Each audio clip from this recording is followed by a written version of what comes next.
Well, welcome to part 2 of the Introductory Guide to Airsoft Technicians video series. Today we're going to be talking about batteries. Battery technology has come a really long way from the first one we ever had, which was the Baghdad battery, lead-acid batteries, which we still have today in cars and heavy applications. But as far as consumer electronics are concerned, the battery technology is more relatively new. Back when Airsoft first got started, we had nickel-cadmium batteries, and those are the same batteries that we were using in RC cars for a long period of time. Nickel-cadmium batteries, which I don't have any more of, and I'll get to why I don't have any more of those in a second. Nickel-cadmium batteries have a memory, and I kind of touched on this in the last episode. If you didn't charge it all the way, or if you didn't discharge it all the way, whatever was left over on the ends, let's say this is like the charge bar, whatever was left over in the ends, it was gone. You couldn't get that back. So over time, those batteries would just wear themselves out and not really store much of a charge, and then you just throw it away, get a new one. They're cheap beneficially, but over time it was just, why are you spending so much money on something that does that when you have a new technology which came out, which is the nickel metal hydride, which doesn't have that memory issue. So you buy one of these and they'll run forever, so long as everything still stays in proper working order and you're not having wear and tear, which is probably the reason why a lot of the guys who get a new airsoft gun, they have the guns come with a nickel metal hydride battery. They're basically bulletproof. They get hot when you charge them and when you discharge them, but that's about it. They're getting toasty, but they're not getting like scalding hot, so you're not worried about melting anything. They last. They don't have a reason to get rid of them, which is probably why I still have two of them left still. The rest of them I've given away. So you've got a couple of different measurements on here, on this battery. So here we have 3800 M, little m, big A, little h. What's that stand for? Well, on a bigger battery, wouldn't have the M. It would just be amp hours. But on a smaller consumer electronic battery, you have milliamp hours because it's thousandths of an amp hour. So you got 3800 amp hours. 7.2 volts. So that's whether you wire these in current or whether you wire in parallel or in series. This is how you would determine the voltage. You would add them up, see what it's going to be out at the end. But yeah, that's the measurements that you would have, and that's the only two measurements that really matter for a nickel metal hydride battery. For the next iteration of battery technology, when we move on to lithium polymer batteries, we've got a couple different measurements actually. The first one that's notable is we went from having a 6-cell battery with 3800 milliamps to a 3-cell battery that has 4000 milliamps. So they're about the same. You've got hollow space in this one. This is solid. So we have unused space in this. And they're cylindrical stacks of cells, so you're kind of limited with your form factor with this. With a lithium battery, you're not limited by your form factor. There's actually 1, 2, 3, so they're stacked like plates. So you can cut those plates, you can shape them in any way you want, and you can get them to fit into something easier than you could with this.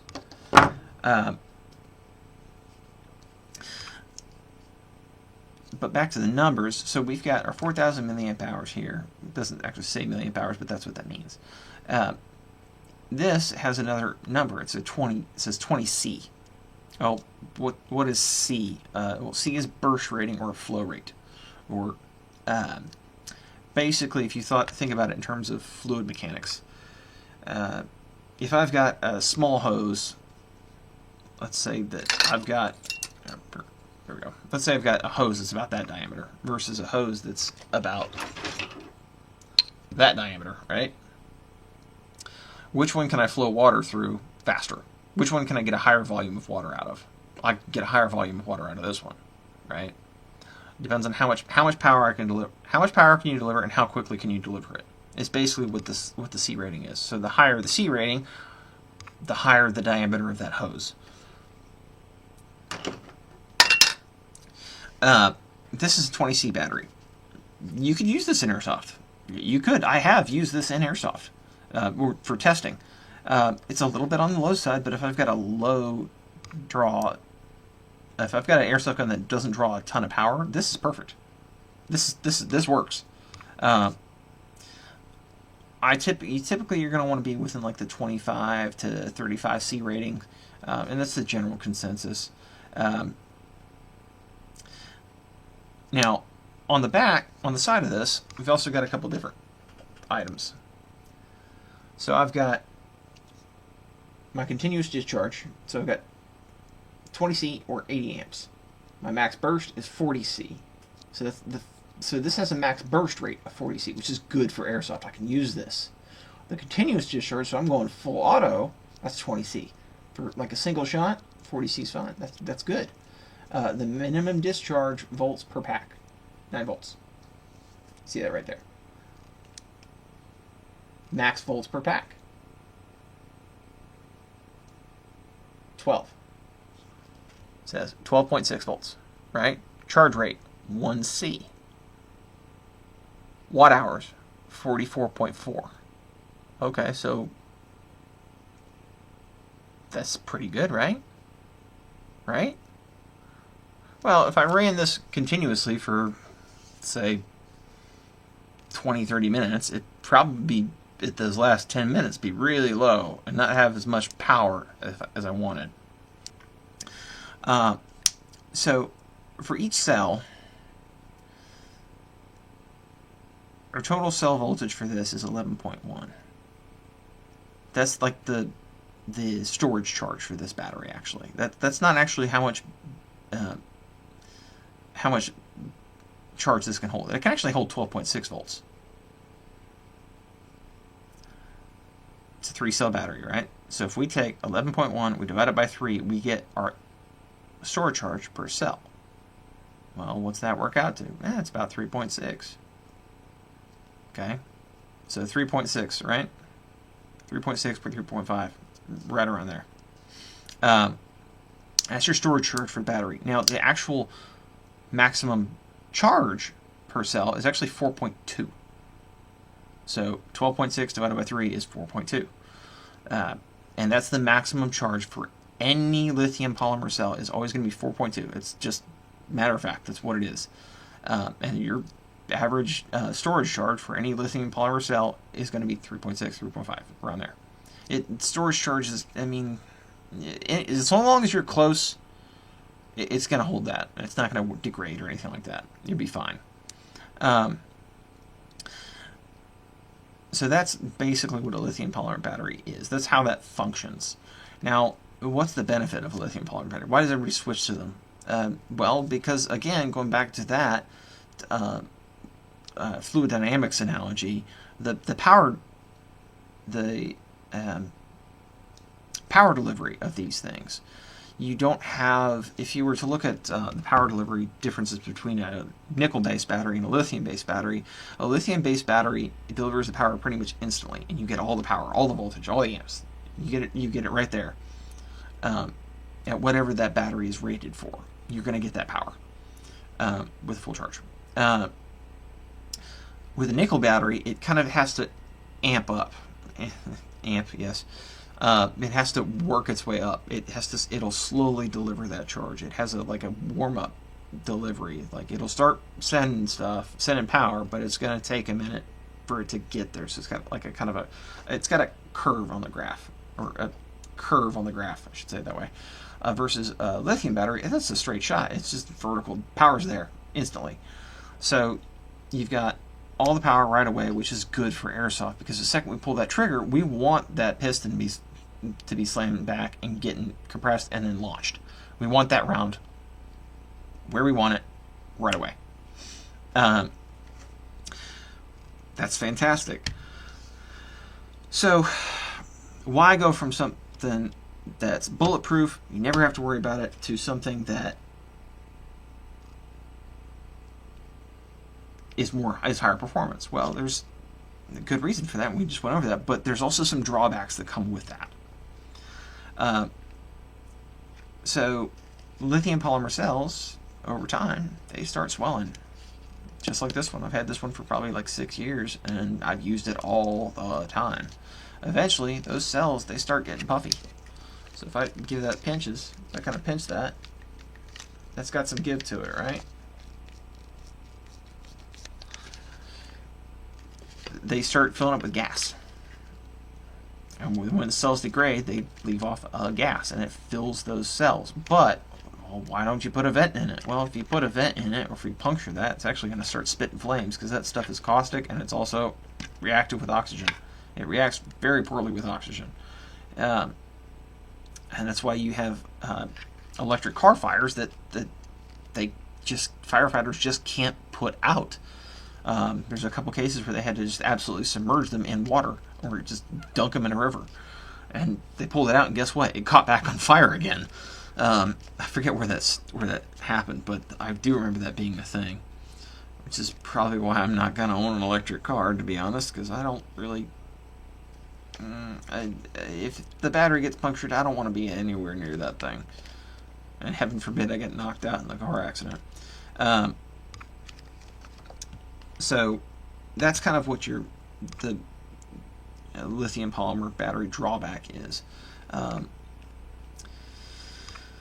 They do lose charge over time if you don't charge them, but the benefit is you don't have a memory or anything like that, so you can charge them at any point and you can just use them from there. So before you go out for an airsoft game, always charge your batteries. It doesn't matter if you haven't used it and you left it on full charge.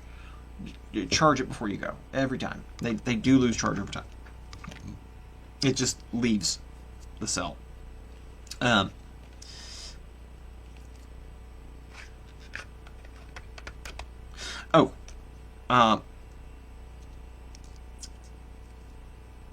Don't know if I went over this, but this is a 50C battery. So you've got different ratings for these batteries, and on the back of this, you probably can't read it. It's really tiny. Oh, no, you can. So you can kind of read that and go through it and see what that says. And pause it where you want to. Pause the video where you want to if you want to read that. But you've got all these different markings that on these batteries that you don't have on a nickel and metal hydride battery because of those drawbacks and because of those dangers with nickel batteries, or with lithium batteries, I should say. Moving on from the lithium polymer batteries, we have something different. We've got our lithium ion batteries. Now, while this is a great form factor, and you can modify this to fit just about any consumer electronic, because it's kind of they're a little flexible. They're not really flexible, but they are a little bit flexible. A brand new one is even a little bit flexible. They've got a little bit of a bend to it. This that's solid. This is a hard battery, and this is a lithium ion battery. I've got one because I wanted to kind of test it and see how they were. Now, with lithium ion battery, you actually get more milliamp hours per volume of the battery. This one, okay, let's see. This is this is 3 cell, so this is a 3 cell. So this one, I've got about a third of the size, but I've still got 3,000 milliamp hour battery. I've got less than a third of the size of this battery, right? Less than a third. So I'm getting just that little bit more milliamp hours, that little bit more runtime out of them, which is nice. The downside of these, though, it's just a little bit better than these. The downside of these, though, is that they're prone to something called thermal runaway. So if they get hot, they get ridiculously hot without having something to manage them. That's why these are expensive, especially expensive when they came out from Titan. Man, those were ridiculously priced. But you've also got a 35 amp peak on this, so that's pretty high for amperage delivery of power. So you've got a little bit better performance out of a lithium ion than you do a lithium polymer. Not crazy amount, but enough to make a difference in airsoft for sure. So that's kind of the introduction to battery technology. The only last thing I'll say about lithium-ion batteries is they're a little bit less flexible when it comes to form factor because they're solid. Because they're solid batteries, you don't have the same amount of flex that you would with a lithium-ion battery. But yeah, that's battery technology. Moving on to the last item of battery technology. Oh crap! I forgot something. Important. The difference between a nickel battery and a lithium battery in appearance is this is 2 leads. This is the input-output, and this is the balance lead. This is just an input-output lead. And this is the case for both types of lithium batteries. So this one has 3 cables coming out of it, right? So you can see them. You got your 3 cables. Okay, one of those connects to every cell. The other ones connect to just one, right? And that's how you would determine. I'll flip this over. Do my battery alarm again. Oh, look at that! Still got charge.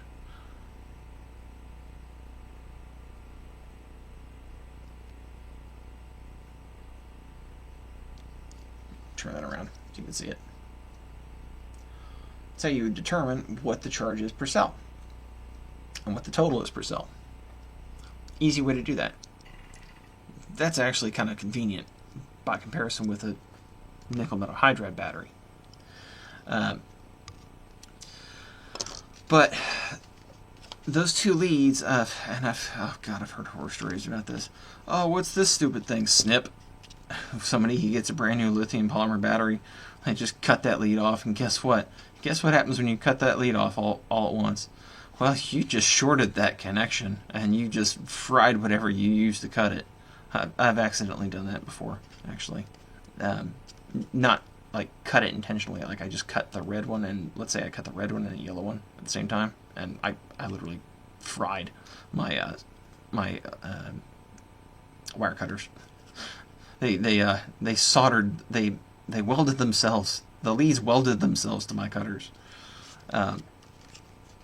So that's something you got to watch out for. So they're a little bit more delicate because of that, and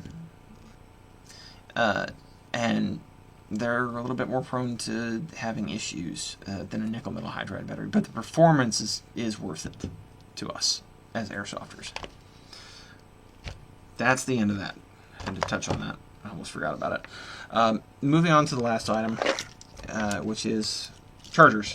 So you've got 3 different kinds of chargers. You have your trickle chargers, which is what old fogies remember when we first got our airsoft guns. They would come with a come with a nickel metal hydride battery. It was either a nunchuck or a brick or whatever, depending on the gun. But it would also come with a little brick that you would plug into the wall, and that just had this coming off it, or it had this coming off it. And that was a trickle charger, and you just plug that in for 8 hours. You plug that battery in for 8 hours, and then by the time you went to the field the next day, it was good to go. But then at that point, you're like, well, I need more trickle chargers. Well, yeah, you probably would, which is why I always recommend a smart charger. It's the king of chargers, honestly. The other kind of charger that I see a lot of new airsofters doing nowadays, though, is the balance charger. The balance charger works. It's safe for lithium polymer and lithium-ion batteries, but you're only charging it off of this. That's all you're charging it off of. You're not charging it off of this, and then balancing the cells. No, you're just charging it directly off that, and that's it. So you're kind of limited by how much current you can flow through these thin. They're basically signal wires, because they're not really designed to give charge to the battery. This is. That's really thick. I don't know if you know this, but the current a wire can handle is not determined by how thick the copper is. It's really determined by how well it can hold up to the resistance. So the insulation kind of determines that more than the thickness of the wire. So this you can charge through pretty quick. In fact, this I could charge at 6 amps. I could charge that at 6 amps. Because the formula for charging a battery, which you would need to know if you do get one of these, is milliamp hours. So I would take milliamp hours and divide it by 1,000, and that equals my charging amps. Right? Do the math in your head, and you'll see I'm right. Versus this one, I'd charge at 4 amps. This one, I charge at 1.3 amps. So it really depends on how many milliamp hours the battery has, which means essentially, because of that formula, that all lithium polymer batteries, so long as you got the right charger, guess what? The charge time is going to be nearly identical. Doesn't matter how many milliamp hours it has, it's going to be the same. So I could charge a lithium polymer battery with a smart charger in an hour or less, depending on how aggressive I want to be with it. I can fast charge a lithium polymer battery, depending on what it says the charge, what it's rated for at a charge rate. Most of them are going to be 1C. So a 1C charge rate means basically you follow that formula. And the good rule of thumb, always follow that formula. Milliamp hours over 1,000. That's your charge amps. So the ballast chargers take just about as long to charge a lithium battery as the trickle charger would take to charge a nickel battery. It takes a long time. You're impatient. You want to go play with it now. If you're that kind of person, get one of these. Get an actual smart charger. Now I do not regret buying this. I think at the time I paid like $60 for this. So they're not super expensive, especially nowadays, because I bought this I bought this during COVID, or pre-COVID actually, right before COVID. Or was it during COVID? No, it was pre-COVID. Yeah, it was pre-COVID. So they're probably cheaper now. I haven't looked in the market recently, but I'll take a look after this video. But yeah, getting one of these and getting a we call them Squids. I don't know if they still call them that today. They're multi-port chargers. You can make one of these yourself. I don't recommend it, but you can. So you can see how that's all the negative wires have been soldered to one piece, all the positive wires have been soldered to one section, and then they just cover it with that. So you can make one if you wanted to. Just make sure all of your other terminals are not going to accidentally get in contact with each other. Alright? That would be really time intensive and annoying to do, but anyways, I digress. I'm hoping that the information that you got out of this video is going to be helpful and useful. If you do have any questions, of course, reach out on the Discord or in the comment section of the YouTube channel. There's probably going to be other guys who get in on this at some point or another who have a little bit more knowledge as far as the airsoft batteries, but this is an introductory guide. This is not designed to be for the expert. Okay, I'm not going to give you all of my secrets and all of my knowledge. I'm going to give you enough to get you started into your journey, because the best lessons are the ones we learn ourselves. But not everybody knows all this stuff. The airsoft is still relatively obscure. I still get questions from people like, "You're an airsoft technician? What's airsoft?" I'm like, "Oh gosh, wow." I always have to go to the same thing. It's kind of like paintball, but the guns look more real, and that's kind of the appeal. Oh yeah, I think I've heard of that. And that's usually the response. But anyways, I hope you guys enjoy this series as much as I do, making it and kind of going through all this stuff, and giving people an outlet to sort of understand what airsoft is and how it came about. I hope you enjoyed the history one as much as you do this one. If you have any questions, or if you have any questions about or concerns about the format, let me know. I'm hoping I'm not triggering anybody. But anyways, stay safe, play fair, have fun. I'll see you guys in the next one.